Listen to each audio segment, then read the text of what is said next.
Okay, folks, so now we're going to pick up with our last topic for our unit on the philosophy of mind. So we just finished looking at the idea of property dualism. We're now going to have a look at a theory that's not written about in your book, but which I gave you a short extra reading on. And the view is called Panpsychism. So let's get to it. So, what we're looking at is a short essay, not in an academic journal, but posted on the web, on a website called Aeon. And the essay is called Panpsychism is Crazy, but it's also most probably true. And it's written by a guy named Philip Goff, who teaches at Central European University. Here's a picture of Philip Goff with a background like that. I couldn't resist using that photo. I suppose that means that if you get out there and defend panpsychism, people will interview you about it, and they'll create pictures like that one for the article. So, what is panpsychism? Well, panpsychism, according to the Stanford Encyclopedia of Philosophy, a great source if you want to get down to the basics of a philosophical view, panpsychism is the view that mentality is fundamental and ubiquitous in the natural world. So what do we mean when we say that mentality is fundamental? Well, basically what we're saying is that it's one of the basic building blocks of the world. Right. So just like electrons and protons, and also properties like mass and charge and location are properties of things, well, the panpsychists think that mentality or thought is fundamental. And then they also say it's ubiquitous. So what they're saying there is it's everywhere. Right? So the thought is just like mass is everywhere, everything in the universe that fills it up has some mass. Well, panpsychists think that everything in the universe also has mentality of some sort, which is maybe another way of saying something like thought or experience. So here's how Goff puts it right at the start of his essay. He says that the smallest bits of matter, things such as electrons and quarks, subatomic particles that is, have very basic kinds of experience. An electron has an inner life. So it's the thought that there's something it's like to be an electron. So you're probably screaming out this objection in your head right now. The objection is basically just, panpsychism is crazy. How could anybody possibly believe this? Another way of putting that objection is to say, well, if panpsychism is true, then there's something it's like to be an electron. Not just there's something that electrons are like. There's something it's like to be an electron in literally the same way that there's something it's like to be a bat. But that's crazy. So this is basically a modus tollens argument, right? It's saying if P, then Q, obviously not Q, therefore not P, right? If panpsychism is true, then there's something it's like to be an electron, but really there's nothing it's like to be an electron, so panpsychism couldn't be true. That's a modus tollens argument, right? If P, then Q, not Q, therefore not P. Philip Goff responds, well, just because a theory seems crazy, it still might be true. So just because you think it's crazy to say that there's something it's like to be an electron, that doesn't mean we can rule the theory out just yet. Goff points out, like Einstein's theory of relativity, the idea that time actually slows down at higher speeds. The closer you get to the speed of light, the slower time gets. Well, that seems crazy, but we've actually found reasons to accept Einstein's theory of relativity. A similar thing with evolutionary theory. Goff points out in the essay that it might seem crazy to you that you have basically an ape-like creature as one of your ancestors, but that doesn't mean you should reject evolutionary theory. Another thing that might seem crazy to you is that any living thing that you know of, evolutionary theory says that you share an ancestor. So, like your great to a millionth grandpa is also the great to a millionth grandpa of, like, the tree outside. That might seem crazy, but just because it seems crazy isn't a reason to reject that theory. So, we might then start asking, well, how should we choose a theory? And Goff says here, well, we should choose our theory of consciousness in the same way that we select any theory. You ought to choose the theory that gives you the simplest and most elegant explanation of your observations, right? So the idea is we have some facts on the ground, and we want to understand what explains those facts. And the theory that explains the most elegantly, and the most comprehensively is the theory that we ought to accept. Like, this is the reason why we accept things like the theory of relativity or the theory of evolution, right? We can explain why certain creatures have certain features, or we can explain the nature of certain astronomical observations in the case of the theory of relativity. So, then we might say, okay, so why might we think, if you're Philip Goff, is the simplest and most elegant explanation of our observations going to come through panpsychism? Well, here's a couple of things that Goff wants to get on the table in order to defend his view. First, he tells us that physics tells us what matter does, but it doesn't reveal the intrinsic nature of matter. Now, this is actually a point that might seem familiar to you from when we talked about Hume one unit ago, right?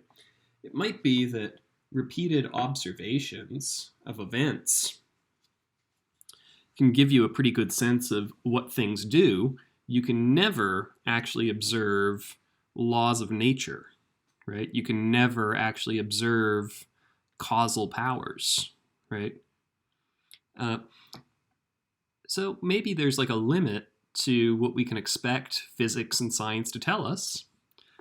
So we shouldn't be surprised that physics and science actually can't tell us things like what it's like to be a bat.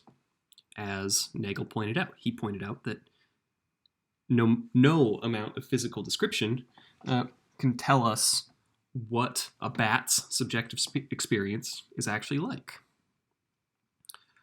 So physics doesn't reveal the intrinsic nature of things. It just reveals what stuff does. Here's the second point that Goff makes.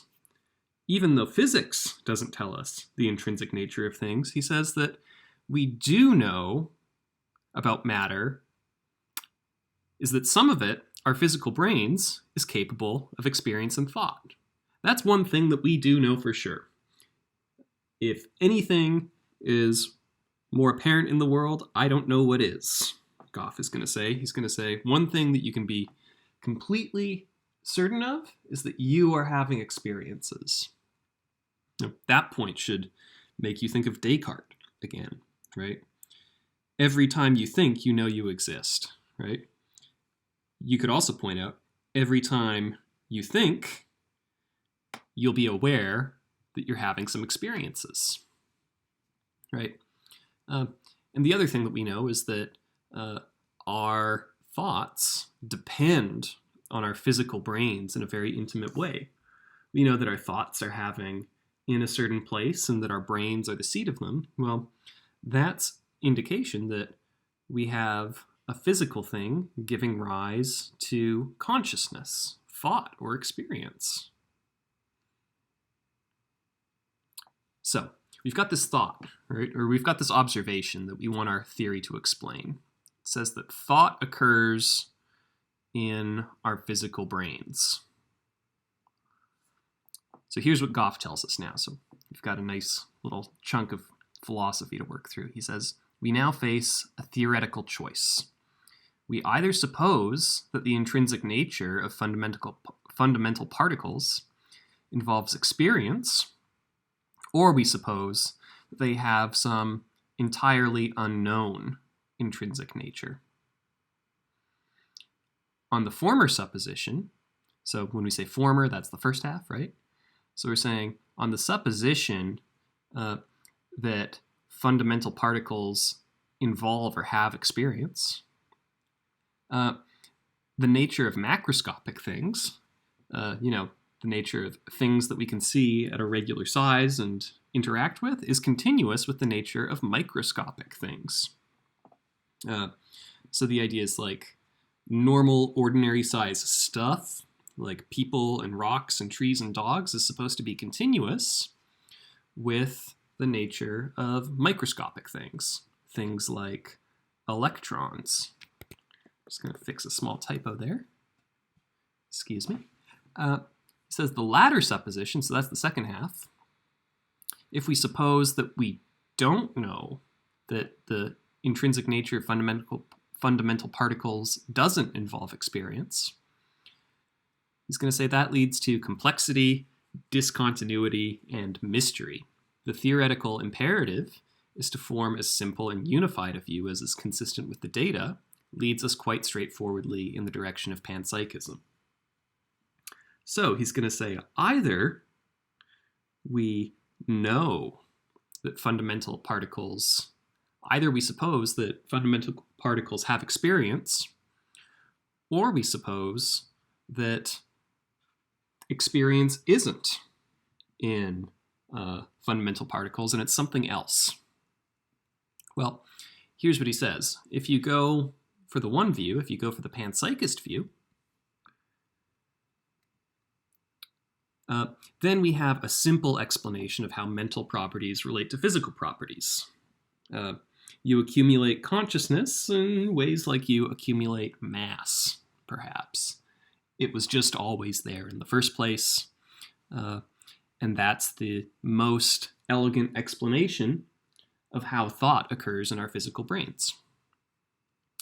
But if we go the other way, if we say that thought is not a fundamental part of reality, so that would make panpsychism false, then we would have no simple explanation of how mental properties relate to physical properties. So either we have a simple explanation or we throw that simple explanation out.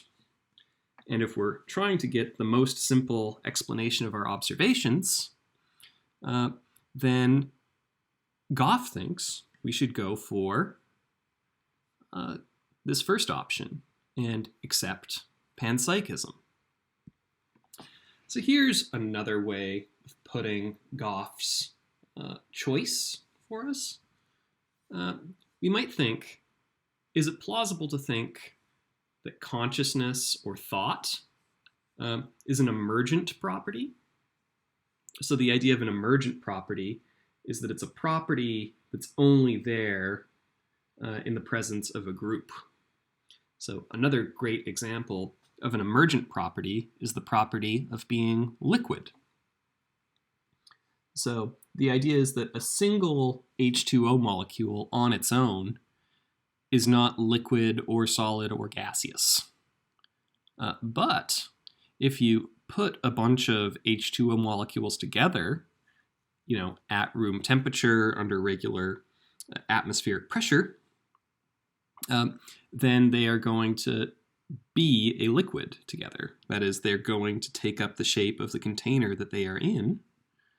So the thought is, each individual H2O molecule does not have the property of liquidity, but when you put a bunch of them together, they do have the property of liquidity.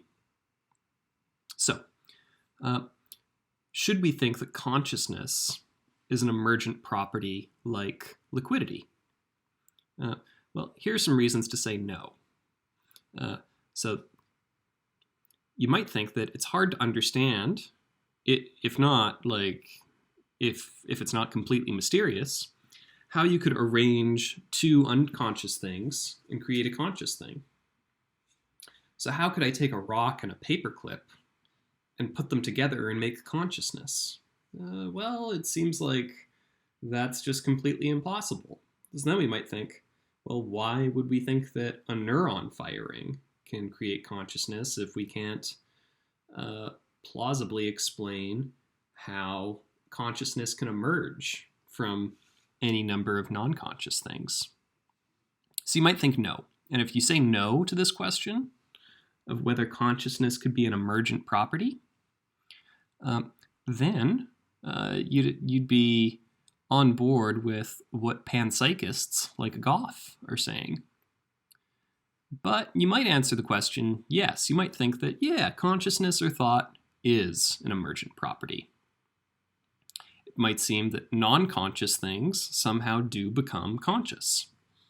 So you might think that common sense tells you that sperm and egg cells are not themselves conscious.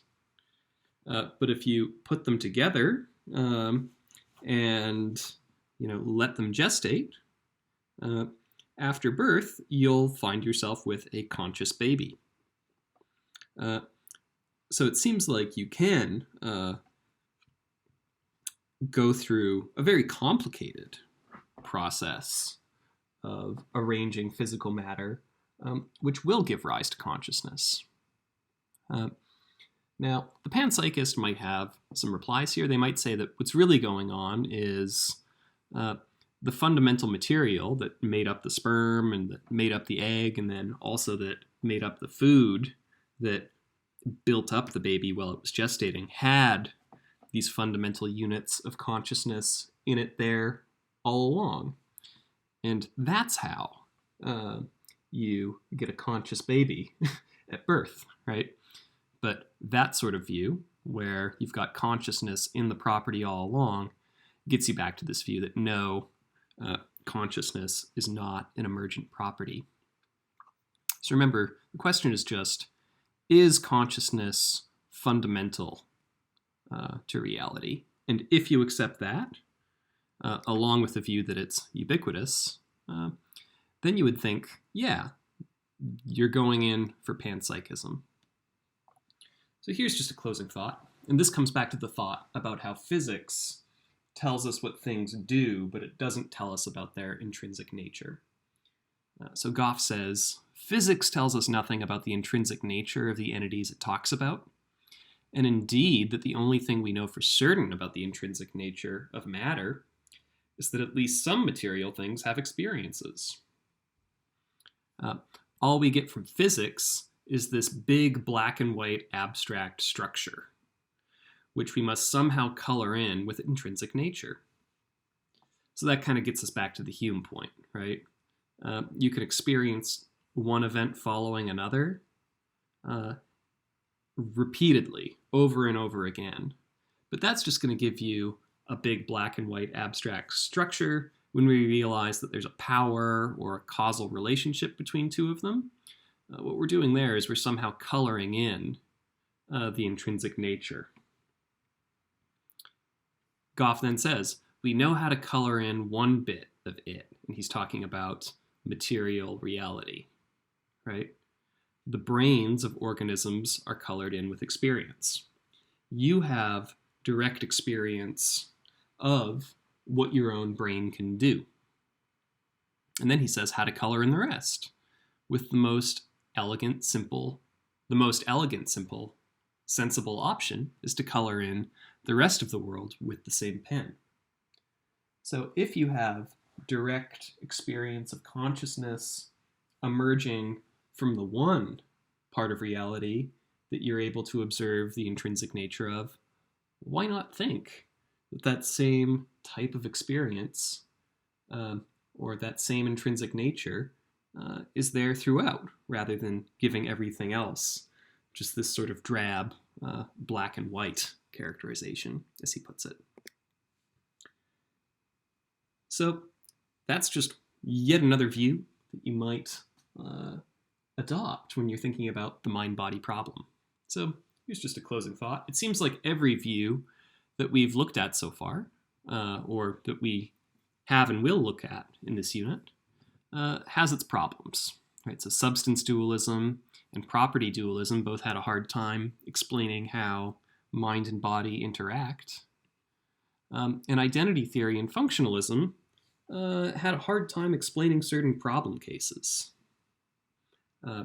So it seems like all the theories might suggest that whatever view you, or might have some sort of strange implications.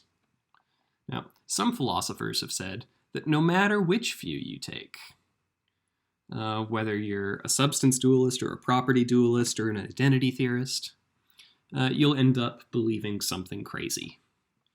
So the philosopher Eric Schwitzgebel basically has the view, which he calls crazyism, which says, yeah, every view about the nature of the mind and consciousness and how it fits together with the physical world, either you're going to have to think that you can know what it's like to be a bat on the basis of scientific observation, or that zombies are impossible, or you might have to say, that, mental properties can influence physical properties, but how they do is some kind of mysterious thing. So some people say, look, no matter what you say in philosophy of mind, you're going to have to believe something kind of weird. And insofar as that goes, we might take that as a lesson that at least we can be a little more humble, or at least, see a certain question about the nature of reality, how our minds fit into it, as something that might make us feel a little more humble on further reflection. But maybe you think that one of the problems that's been laid out for one of these views isn't as much of a problem as I've suggested to you, or that your textbook has suggested to you. Or maybe there's a way of solving that problem. So when you write your final term papers, you will definitely have the opportunity to either maybe re-articulate a problem for any one of these theories, but you might also try to offer some solutions. Try to give your theory of how the mind and the body interact in a coherent way that deals with some of the problems that we've looked at so far. So that's part 2 of 2. That's going to wrap it up for today. And that's going to wrap it up for our unit on the mind-body problem. So next week, we're going to get to work on the question of free will. Is free will a thing that we have? And if we have free will, what are we talking about when we talk about free will? So those are some questions we're going to start thinking about together next week. In the meantime, keep working hard, but more importantly, keep looking after yourself and be well. So thanks for listening in, and we'll talk to you soon.